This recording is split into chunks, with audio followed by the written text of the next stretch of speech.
बिस्मिल्लाहिर्रहमानिर्रहीम। यूरिन की अंदर अगर एपिथेलियल सेल्स आएँ और ये रिपोर्ट आपके सामने पड़ी हो तो इसके बारे में क्या सोचना है, क्या वजूहात हो सकती हैं, मज़ीद टेस्ट क्या करवाने हैं, इलाज के लिए किससे मिलना है, ये आज की वीडियो का मौजू होगा। लफ्ज़ है एपिथेलियल सेल्स।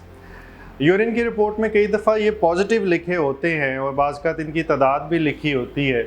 और इसको देख के कई दफ़ा काफ़ी परेशानी बनी होती है, मरीज़ के लिए भी, अटेंडेंट्स के लिए भी और कई दफ़ा डॉक्टर्स के लिए भी। एपिथेलियल सेल्स अंग्रेज़ी का वर्ड है और इसका मतलब ये है कि जो सी अंदर वाली लेयर है जो यूरिन के रास्ते को लगी हुई है, या आप इसके एग्जांपल इस तरह लीजिए, जो टाइलें लगी हुई हैं हमारे फ़र्श को, इनको अंदर जो टाइलें लगी हुई हैं यूरिन के रास्ते में, उनको हम एपिथेलियल सेल्स कहते हैं।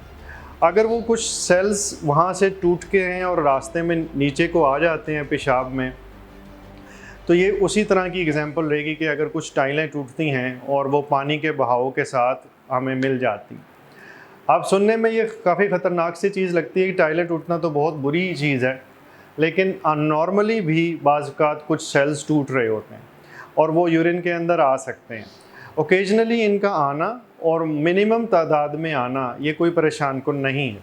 लेकिन अगर ये बहुत ज़्यादा तादाद में हो और मुसलसल आ रहे हों तो उस सूरत के अंदर गुर्दे के अंदर डैमेज की तरफ इशारा करते हैं।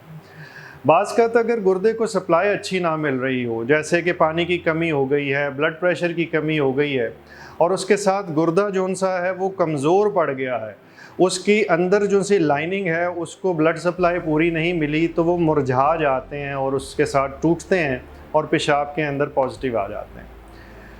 एपिथेलियल कास्ट बन जाती है, ये एक अलहदा चीज़ है, लेकिन उस सूरत के अंदर बाज़ रिपोर्ट में लिखी होती है, इसलिए मैं उस लफ्ज़ को भी इस्तेमाल कर रहा हूँ। उस सूरत में जब मैंने बताया कि ब्लड प्रेशर कम है, बीपी कम हुआ है, बहुत ज़्यादा लूज़ मोशन या उल्टियाँ आई हैं और उसके साथ गुर्दे की कारकर्दगी भी कम हुई है, ये इस चीज़ की निशानी कर सकता है कि ट्यूब्यूल्स या वो रास्ते जो उनसे हैं वो डैमेज हो रहे हैं। लेकिन अगर उसके साथ यूरिन अच्छा आता जाए और गुर्दे की कारकर्दगी ठीक हो रही हो तो इसके लिए पैनिक करके कोई मज़ीद बहुत बड़ा इलाज करने की ज़रूरत नहीं होती। बाज़ गुर्दे के अंदर पथरियाँ होती हैं और पथरियों की वजह से भी कुछ सेल्स जो उनसे हैं वो टूट के आ रहे होते हैं और उस सूरत के अंदर पथरी का इलाज किया जाता। एपिथेलियल सेल्स बज़ाते खुद इसके लिए कोई दवाई नहीं बनी, इसके लिए मज़ीद टेस्ट जो उनसे हैं वो ये कि आप यूरिन की एक स्पेसिफ़िक ग्रेविटी उसके अंदर होती है, उस पर गौर करते हैं, क्रेटिनिन यूरिया का टेस्ट करवाते हैं, अल्ट्रासाउंड करवाते हैं, बीपी चेक करते हैं। गर्ज़े के वो तमाम चीज़ें जो आपके मुआलिज ने, आपके नेफ्रोलॉजिस्ट ने चेक करनी हैं वो देखी जाती हैं। एपिथेलियल सेल आने की सूरत में कभी भी आपको किसी और के पास जाने की ज़रूरत नहीं होती, आप अपने नेफ्रोलॉजिस्ट से ही मशवरा करेंगे और अमूमी तौर पे इसके लिए कोई लंबे चौड़े मज़ीद टेस्ट की ज़रूरत नहीं पड़ती। वो चीज़ें ऑब्वियस होती हैं जो इसका बाइस बन रही होती हैं और उसका इन्फेक्शन का इलाज, बीपी का या जिस्म में पानी को ज़्यादा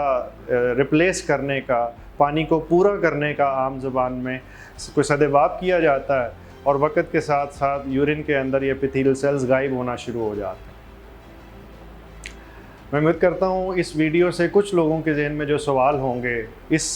टिपिकल टॉपिक से रिलेटेड उनका जवाब मिला होगा। अल्लाह ताला आपको मुकम्मल ज़िंदगी दे और दूसरों की ज़िंदगी मुकम्मल करने का शर्फ़ अता करे। शुक्रिया।